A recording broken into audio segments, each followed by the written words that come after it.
നമ്മുടെ ചിന്തകളാണ് നമ്മുടെ ജീവിതം. സകാരാത്മകമായി ചിന്തിക്കാൻ പഠിക്കുക. അകന്നുപോയ സന്തോഷം നിങ്ങളെ തേടിയെത്തും.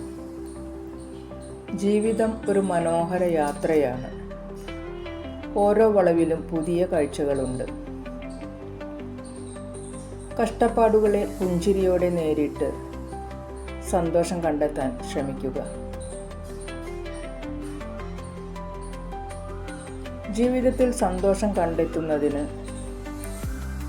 ചെറിയ കാര്യങ്ങളെ സ്നേഹിക്കാൻ പഠിക്കുക. സന്തോഷം നിങ്ങളിൽ നിന്ന് അകലെയല്ല, അത് നിങ്ങളുടെ ഉള്ളിൽ തന്നെയുണ്ട്. ഒരു പുഞ്ചിരിക്ക് ഒരുപാട് ദൂരം സഞ്ചരിക്കാം. ഹൃദയങ്ങളെ ചേർത്ത് നിർത്താൻ അതിന് കഴിയും. പ്രതിസന്ധികളിൽ പ്രകാശമായി മാറാൻ പുഞ്ചിരിക്ക് ശക്തിയുണ്ട്. കഴിഞ്ഞുപോയ കാലം തിരികെ വരില്ല. ഇന്നിൽ ജീവിക്കാൻ പഠിക്കുക. നാളെക്കുറിച്ച് ശുഭാപ്തി വിശ്വാസത്തോടെ ഇന്നിനെ മനോഹരമാക്കുക. എല്ലാവർക്കും ശുഭരാത്രി, ശുഭനിദ്ര.